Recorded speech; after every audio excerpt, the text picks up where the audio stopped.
Butter chicken masala. Wow! ಇದ್ರ ಹೆಸರು ಎಷ್ಟು ಸಖತ್ತಾಗಿದೆಯಲ್ಲ. ಇನ್ನು ರೆಸಿಪಿ ಅಂತೂ ಇನ್ನೂ ಸೂಪರಾಗಿರುತ್ತೆ. ಇದನ್ನು ರೆಸ್ಟೋರೆಂಟ್ ಸ್ಟೈಲಲ್ಲಿ ಮಾಡಿರೋದು ಇನ್ನೂ ಬೊಂಬಾಟಾಗಿರುತ್ತೆ. ಸಿಂಪಲ್ ಆ್ಯಂಡ್ ಸೂಪರಾಗಿ ಹೇಗೆ ಮಾಡೋದು ಅಂತ ನಾನಿವತ್ತು ಹೇಳ್ತಾ ಇದ್ದೀನಿ. ಚಿಕನ್ನ ಒಂದು ಬೌಲಲ್ಲಿ ತೊಗೊಳ್ತಾ ಇದ್ದೀನಿ. ಕುಕ್ ಮಾಡೋ ಮೊದಲು ಇದನ್ನು ಮ್ಯಾರಿನೇಷನ್ ಮಾಡ್ಕೋಬೇಕಾಗತ್ತೆ. ಮೊದಲು ಇದಕ್ಕೆ ಅರ್ಧ ಟೀ ಸ್ಪೂನ್ ಉಪ್ಪನ್ನ ಹಾಕ್ಕೊತಾ ಇದ್ದೀನಿ. ಅರ್ಧ ಲೆಮನ್ ಹಾಗೂ 2 ಕಪ್ಪು ಮೊಸರಿನ ಜೊತೆಗೆ ಮ್ಯಾರಿನೇಟ್ ಮಾಡಿಕೊಂಡ್ರೆ ಚಿಕನ್ ತುಂಬ ಸಾಫ್ಟಾಗಿ ಬರುತ್ತೆ. 1/4 ಟೀ ಸ್ಪೂನ್ ಅರಶಿನ ಪುಡಿ, 1 ಟೀ ಸ್ಪೂನ್ ಖಾರದ ಪುಡಿನ ಹಾಕ್ಕೊಂಡಿದ್ದೀನಿ ಇಲ್ಲಿ. 3/4 ಸ್ಪೂನ್ ಬೆಳ್ಳುಳ್ಳಿ ಪೇಸ್ಟ್, ಅರ್ಧ ಸ್ಪೂನ್ ಶುಂಠಿ ಪೇಸ್ಟ್ನ ತೊಗೊಂಡಿದ್ದೀನಿ. 1/4 ಚಮಚ ಗರಂ ಮಸಾಲ ಪೌಡರ್, 1 ಚಮಚ ಧನಿಯಾ ಪೌಡರ್ನ ಹಾಕ್ಕೊಂಡಿದ್ದೀನಿ. ಇದನ್ನೆಲ್ಲ ಚೆನ್ನಾಗಿ ಮಿಕ್ಸ್ ಮಾಡಿ ಮಿನಿಮಮ್ ಅರ್ಧ ಗಂಟೆನಾದರೂ ಮ್ಯಾರಿನೇಷನ್ ಮಾಡಲಿಕ್ಕೆ ಇಡಬೇಕಾಗುತ್ತೆ. ಇದಕ್ಕೀಗ ನಾನು ಮಸಾಲೆನ ರೆಡಿ ಮಾಡ್ಕೊಳ್ತಾ ಇದ್ದೀನಿ. ಒಂದು ಕಡಾಯಿಯಲ್ಲಿ 2 ಸ್ಪೂನ್ ಎಣ್ಣೆನ ಹಾಕ್ಕೊಂಡಿದ್ದೀನಿ. 3 ಈರುಳ್ಳಿನ ಕಟ್ ಮಾಡ್ಕೊಂಬಿಟ್ಟು ಹುರ್ಕೊಳ್ತಾ ಇದ್ದೀನಿ. ಸ್ವಲ್ಪ ಹುರ್ಕೊಂಡಾದ್ಮೇಲೆ 4 ಮೀಡಿಯಮ್ ಸೈಜ್ ಟೊಮೊಟೊನ ಹಾಕ್ಕೊಳ್ತಾ ಇದ್ದೀನಿ. ಇದನ್ನು ಕೂಡ 4 ನಿಮಿಷಗಳ ಕಾಲ ಫ್ರೈ ಮಾಡ್ಕೊಳ್ತಾ ಇದ್ದೀನಿ. ಇದು ಫ್ರೈ ಆದಮೇಲೆ ಸ್ವಲ್ಪ 10ರಿಂದ 12 ಬ್ಯಾಡಗಿ ಮೆಣಸಿನಕಾಯಿನ ಹಾಕ್ಕೊಂಡಿದ್ದೀನಿ. ಇದು ಕೂಡ ಸ್ವಲ್ಪ ಚೆನ್ನಾಗಿ ಫ್ರೈ ಆಗಬೇಕು.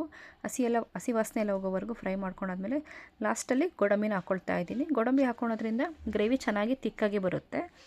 ಇದನ್ನೆಲ್ಲ ಒಂದ್ಸರಿ ಮಿಕ್ಸ್ ಮಾಡಿ ಲಿಡ್ನ ಕ್ಲೋಸ್ ಮಾಡಿಬಿಟ್ಟು ಒಂದು 5 ಮಿನಿಟ್ಸ್ನ ಬೇಯಿಸ್ಕೋಬೇಕಾಗುತ್ತೆ. ಇದು ಹಬೆಯಲ್ಲೇ ಬೇಯಬೇಕು.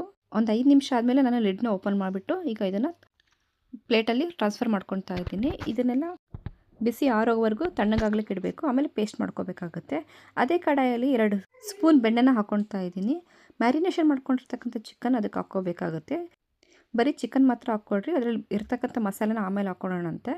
ಫಸ್ಟಿಗೆ ಚಿಕನ್ ಹಾಕಿಬಿಟ್ಟು ಎಲ್ಲದನ್ನೂ ಒಂದ್ಸರಿ ಚೆನ್ನಾಗಿ ಮಿಕ್ಸ್ ಮಾಡಿಬಿಟ್ಟು ಲಿಡ್ನ ಕ್ಲೋಸ್ ಮಾಡಿ ಒಂದು 6ರಿಂದ 7 ನಿಮಿಷಗಳ ಕಾಲ ಬೇಯಿಸ್ಕೋಬೇಕಾಗುತ್ತೆ. ಹಬೆಯಲ್ಲಿ ನೀರು ಹಾಕ್ಲಿಕ್ಕೆ ಹೋಗಬೇಡಿ.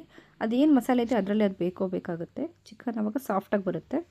ಇನ್ ಬಿಟ್ವೀನ್ 2 ಮಿನಿಟ್ಸಿಗೆ ಒಂದ್ಸರನಾದರೂ ಸೌಟಲ್ಲಿ ಅದನ್ನು ಕೈಯಾಡಿಸ್ಕೋಬೇಕಾಗುತ್ತೆ. ಚಿಕನ್ನ ಮೇಲೆ ಕೆಳಗೆ 6 to 7 ಮಿನಿಟ್ಸ್ ಕುಕ್ ಮಾಡಾದಮೇಲೆ ಇದು ಮ್ಯಾರಿನೇಷನ್ ಮಾಡಿ ಉಳಿದಿರ್ತಕ್ಕಂಥ ಮಸಾಲೆ ಏನಿದೆಯೋ ಅದನ್ನು ಹಾಕ್ಕೊಳ್ತಾ ಇದ್ದೀನಿ. ಅದನ್ನು ಹಾಕಿಬಿಟ್ಟು ಕುಕ್ ಮಾಡಬೇಕಾಗುತ್ತೆ. ಇದ್ರ ಜೊತೆಗೆ ನಾವು ಏನು ಪೇಸ್ಟ್ ಮಾಡ್ಕೊಂಡಿದ್ದೀವೋ ಮಸಾಲೆನ ಎಲ್ಲ ಈರುಳ್ಳಿ ಟೊಮೊಟೊ ಅದನ್ನೆಲ್ಲ ರುಬ್ಕೊಂಡು ಮಾಡಿರ್ತಕ್ಕಂಥ ಮಸಾಲೆನ ಕೂಡ ಸೇರಿಸ್ಕೊಳ್ತಾ ಇದ್ದೀನಿ.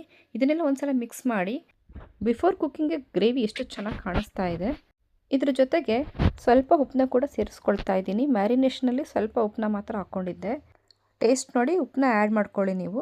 ಇದನ್ನೆಲ್ಲ ಒಂದ್ಸಲ ಮಿಕ್ಸ್ ಮಾಡಿಕೊಂಡು ಸ್ವಲ್ಪ ಕೊತ್ತಂಬರಿ ಸೊಪ್ಪು ಹಾಗೂ ಕಸೂರಿ ಮೇಥಿನ ಹಾಕ್ಕೊತಾ ಇದ್ದೀನಿ.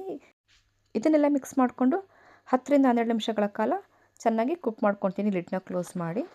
ಈಗ 12 ನಿಮಿಷ ಆದಮೇಲೆ ತೋರಿಸ್ತಾ ಇರೋದು ಲಿಡ್ನ ಓಪನ್ ಮಾಡಿ ತೋರಿಸ್ತಾ ಇದ್ದೀನಿ ನಾನು. ಲಾಸ್ಟಲ್ಲಿ 2 ಸ್ಪೂನ್ ಫ್ರೆಶ್ ಕ್ರೀಮ್ ಅಥವಾ ಹಾಲಿನ ಕೆನೆ ಕೂಡ ಹಾಕ್ಕೋಬೋದು. ಇದನ್ನು ಹಾಕಿ ಒಂದು ಸತಿ ಎಲ್ಲದನ್ನು ಮಿಕ್ಸ್ ಮಾಡಾದಮೇಲೆ ಈಗ ಗ್ರೇವಿ ಫುಲ್ ರೆಡಿಯಾಗಿದೆ. ಬಟರ್ ಚಿಕನ್ ಮಸಾಲ ಅಂತೂ ಸೂಪರಾಗಿದೆ. ಇದ್ರ ಪರಿಮಳ ಅಂತೂ ಫುಲ್ ಘಮ ಘಮ ಅಂತ ಬರ್ತಾ ಇದೆ. ಚಿಕನ್ನು ಕೂಡ ಸಾಫ್ಟಾಗಿ ಕರೆಕ್ಟಾಗಿ